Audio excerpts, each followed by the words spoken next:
Alright, अब देखिए, अब कुछ बेसिक बेसिक क्वेश्चंस ले लेते हैं जो हमने अभी तक थ्योरी पढ़ी है। ठीक। तो एक जरा एक सिंपल सा क्वेश्चन लेते हैं। अगर x की वैल्यू 0 डिग्री से 45 डिग्री के बीच में है और y की वैल्यू 45 डिग्री से 90 डिग्री के बीच में है, तो इनमें से कौन से स्टेटमेंट सही हैं? ठीक है, मैं आपके सामने कुछ स्टेटमेंट लिख रहा हूँ।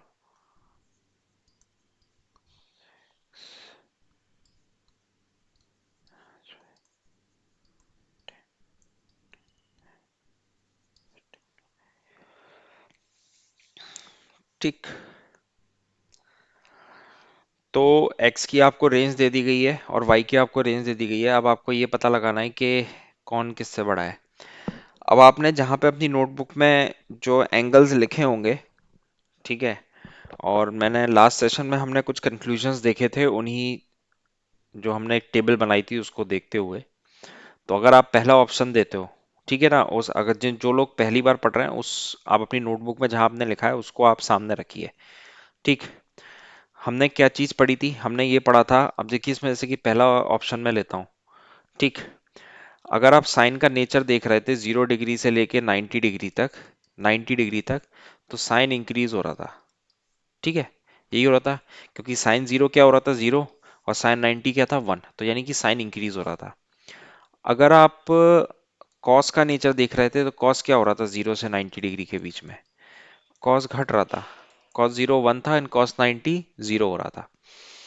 अब अगर मैं इसमें से रैंडमली कोई भी एंगल उठा लेता हूं, मान लीजिए मैंने 23 उठा लिया एक्स में, तो साइन 23, अभी मैं ए ऑप्शन पे फोकस कर रहा हूँ, ठीक है, और वाई में कोई भी मैं रेंज उठा लेता हूँ, तो रेंज ऐसा कोई स्पेसिफाई तो किया ही नहीं है, साइन 60। तो यानी कि इस क्वेश्चन को मैं ऐसे लिख सकता हूँ। अब आप मेरे को ये बताइए कि अब क्वेश्चन कैसे कन्वर्ट हो गया? अब क्वेश्चन ये कन्वर्ट हो गया कि आप मेरे को ये बताओ कि साइन 23 डिग्री और साइन 60 डिग्री में से बड़ा कौन है। ये स्टेटमेंट क्या बोल रहा है? ये स्टेटमेंट कुछ ऐसे बोल रहा है ना, ये बड़ा है। मैंने क्या किया, फिर से मैं आपको बता रहा हूँ, मैंने ये पता किया पहले कि साइन का नेचर क्या है 0 से 90 डिग्री के बीच में। मैंने ये देखा कि साइन जो था वो 0 से 90 डिग्री के बीच में बढ़ रहा था, इंक्रीजिंग फंक्शन था। तो इसमें क्या किया, इसमें हमने, क्योंकि हमें रेंज दी गई है, हमें कोई फिक्स वैल्यू नहीं दी गई है कि हमें कोई फिक्स वैल्यू लेना है। ठीक। हमें कोई फिक्स वैल्यू लेना है, तो इसीलिए हमने क्या किया, इस वेरिएबल को हमने रैंडमली कोई भी उसी रेंज में, without violating the condition of the question. देखिए, आप जैसे पहला ये क्वेश्चन है, तो इस क्वेश्चन में जैसे एक्स की रेंज 0 से 45 डिग्री के बीच में है, तो आप कंडीशन वायलेट नहीं कर सकते कि आप सोचो एक्स की वैल्यू आप 60 डिग्री ले लोगे, नहीं, आप नहीं ले सकते। ठीक है ना। तो हमने क्या किया, हमने ऑप्शंस को अपने अनुसार हमने मोल्ड कर लिया। तो एक्स की हमने वैल्यू ले ली साइन 23, या आप साइन 30 डिग्री भी ले सकते हो। जो स्टैंडर्ड वैल्यू हमने पढ़ी है वो ले लो आप, साइन 30 डिग्री और साइन 60 डिग्री। ठीक है। तो ये हमारा क्वेश्चन हो गया। y की रेंज क्या है? y की रेंज ये है। अब आप मेरे को ये बताओ कि ये जो स्टेटमेंट लिखा हुआ है, ये जो स्टेटमेंट लिखा हुआ है जो मैं हाईलाइट कर रहा हूँ रेड से, क्या ये सही है? तो आप बोलोगे देखिए सर, साइन 30 डिग्री होता है 1/2 यानी कि 0.5, और साइन 60 डिग्री होता है √3/2। ठीक है, √3 की वैल्यू होती है, नोट डाउन रख कर लीजिए, 1.732 √3। ऐसी √2 की आप याद रख लीजिए 1.413, स्टैंडर्ड वैल्यू है ये। ठीक है। अब अगर मैं 1.73 ऐसी लेता हूँ अप्रोक्सीमेट, ये भी अगर करता हूँ तो 0.8 समथिंग कुछ होगा, यानी 0.8 समथिंग कुछ आएगा। क्लियरली ये दिख रहा है कि ये 0.5 से बड़ा है। इसका मतलब मेरा पहला स्टेटमेंट एकदम सही है कि sine x is greater than sine y. ठीक है ना। समझ पा रहे हैं ना आपको सोचना कैसे है? तो अब देखिए, अब अगला स्टेटमेंट है। अगला स्टेटमेंट है आपका कॉस वाला। तो कॉस का हमने नेचर समझ लिया कि कॉस जो होता है 0 से 90 डिग्री के बीच में वो क्या है? घटता है। ठीक। अब हम ऐसे ही हम वैल्यू ले लेते हैं, ऐसे ही हम वैल्यू ले लेते हैं अब कॉस की। तो आप देखिए, मैं क्योंकि इसी रेंज में है तो ऐसा करते हैं, एक्स को 30 ले लेते हैं क्योंकि वो हमने, वो वैल्यूज हमें पता है, और वाई को हम ले लेते हैं 60 डिग्री। तो अगर मैं आपसे बोलूं cos 30 degree is greater then cos 60 degree, तो कॉस 30 डिग्री क्या होता है? कॉस 30 डिग्री होता है आपका √3/2, और ये होता है 1/2। ये हमारा कितना था, 0.8 समथिंग था, ये हमारा 0.5 है। क्लियरली दिख रहा है कि ये स्टेटमेंट एकदम गलत है, तो दिस स्टेटमेंट इज रॉन्ग। ठीक, समझ पा रहे हैं ना आप? इसलिए मैंने आपको वो टेबल समझाई थी कि कम से कम आप अगर वो टेबल याद रखेंगे तो वो आपकी काफी हेल्प करेगी। ठीक, वरना ऐसे ये क्वेश्चन पेपर में आएगा, अब आपको समझ में नहीं आ रहा कि आपको अप्रोच कैसे करना है, तो आप बड़े कंफ्यूज हो जाओगे, ये कैसे दे दिया, मैं एक्स और वाई की क्या वैल्यू मानूं, मेरे को तो कुछ समझ में ही नहीं आ रहा है। ठीक, अब जैसे आपका तीसरा स्टेटमेंट है ये वाला, 10x ग्रेटर देन 10y, तो आप फिर वही रखो, यही रख लो आप रेंज में। तो आपने रखा 10 30 डिग्री और 10 60 डिग्री।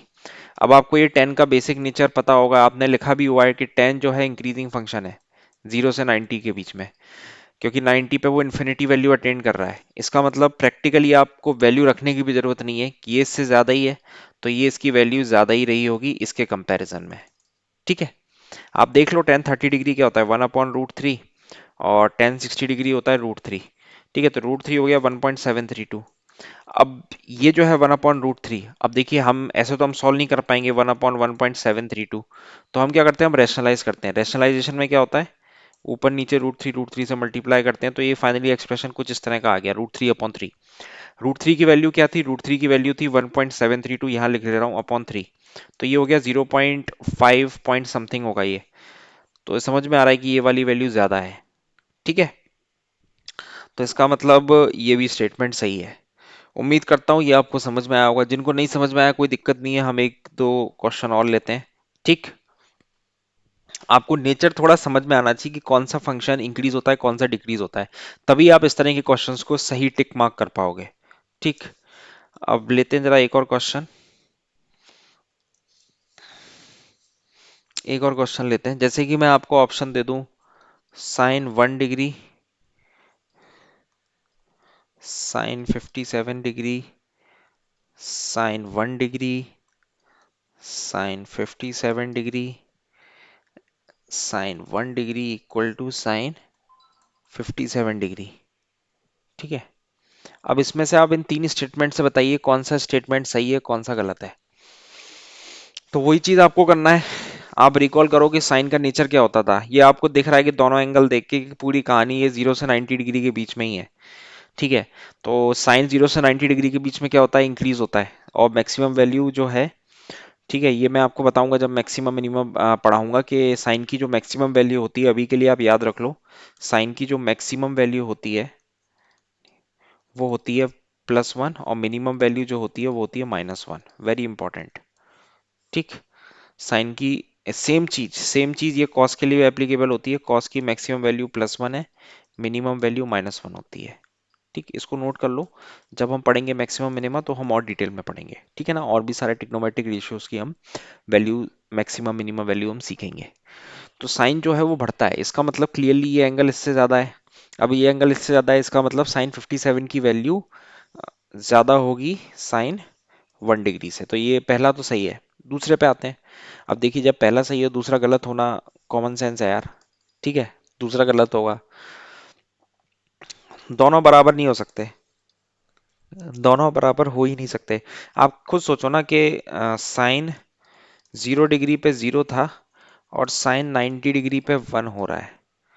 ठीक है, मतलब अगर आप 0 से 90 डिग्री पे जा रहे थे तो वैल्यू चेंज होती जा रही है।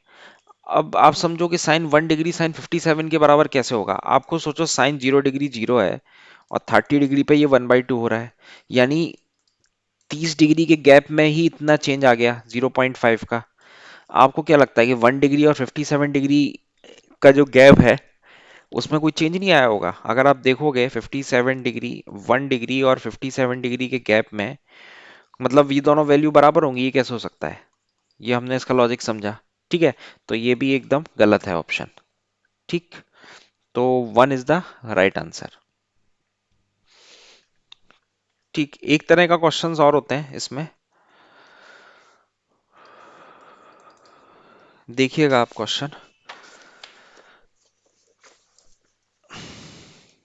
क्वेश्चन है sin 31 डिग्री, sin 32 डिग्री। ठीक है, आपके ऑप्शन दिए हुए हैं 1, आपके ये दिए हुए हैं <1, और ये दिया हुआ है मोर देन वन और मोर देन टू। ठीक, मतलब इन दोनों एंगल की जो वैल्यू है वो किस तरह की होगी, एग्जैक्ट नहीं पूछा जा रहा है, एक रफ आइडिया देने का पूछा जा रहा है कि किस तरह की होगी, एक से ज्यादा होगी, एक से कम होगी, दो से ज्यादा होगी, या वन होगी। आप मेरे को ये बताओ, हमने एक ट्रिग्नोमेट्रिक आइडेंटिटी पढ़ी थी, अगर आपको याद हो, sine square theta plus cos square theta equal to one. इससे मेरे को क्या समझ में आ रहा है कि अगर ये थीटा मस्ट बी इक्वल, मतलब ये दोनों बराबर होने चाहिए, अगर ये दोनों बराबर होके ऐड होते हैं तो हमें वन मिलेगा। तो हमें क्या मिलेगा, वन मिलेगा। और आप ये देखो कि यहाँ पे ये दोनों बराबर नहीं है, भले ही दोनों में 1 डिग्री का अंतर है, लेकिन दोनों इक्वल नहीं है, तो इसका मतलब वन तो आएगा ही नहीं, वन तो आएगा ही नहीं। अब आप जब ये दोनों जब ये दोनों आप समझिए,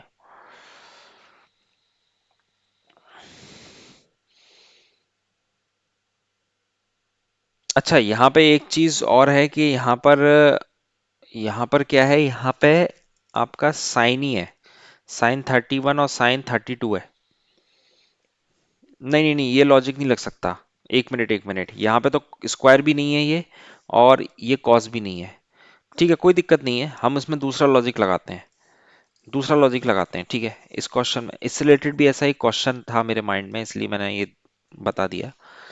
देखिए क्वेश्चन ये था हमारा, sine 31 degree plus sine 32 degree. आप मेरे को ये बताओ कि 31 और 32 के आसपास ऐसा कौन सा स्टैंडर्ड एंगल है जिसकी वैल्यू हमने पढ़ी है। आप अपनी नोटबुक देखो खोल के, जहां आपने टेबल बनाई है, वहां आपको क्लियरली दिखेगा कि हमने एक एंगल पढ़ा है 30 डिग्री, 30 डिग्री पढ़ा है।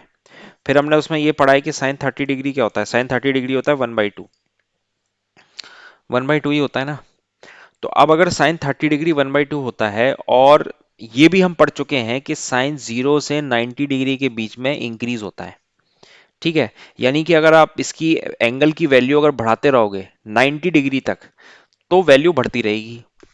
ठीक, तो आप मुझे ये बताओ कि जो साइन 31 डिग्री है, क्या मैं ये बोल सकता हूं ना कि साइन 31 डिग्री कुछ भी होगा, वो साइन 30 से तो बड़ा ही होगा, 30 से बड़ा होगा। इसका मतलब ये जो वैल्यू होगी कम से कम 1/2 प्लस होगी, थोड़ी ज्यादा होगी। सेम चीज इसके लिए भी एप्लीकेबल होगी। अब आप मेरे को ये बताओ कि 1/2 प्लस और 1/2 प्लस अगर इनको इकट्ठा जोड़ेंगे तो हमें आंसर जो भी मिलेगा वो 1 प्लस ही मिलेगा कि नहीं, 1 प्लस ही मिलेगा ना। तो इसका मतलब हमारा राइट आंसर होगा it is more than one. ठीक, तो इस तरह के भी ट्रिकी क्वेश्चंस आते हैं पेपर में, जहां पे आपको प्योरली अपना कॉमन सेंस यूज करना पड़ेगा, जहां पे आपको अगर पैटर्न समझ में नहीं आ रहा है तो आप सही आंसर टिक नहीं कर पाओगे। ठीक, उम्मीद करता हूँ ये आपको समझ में आ गया होगा।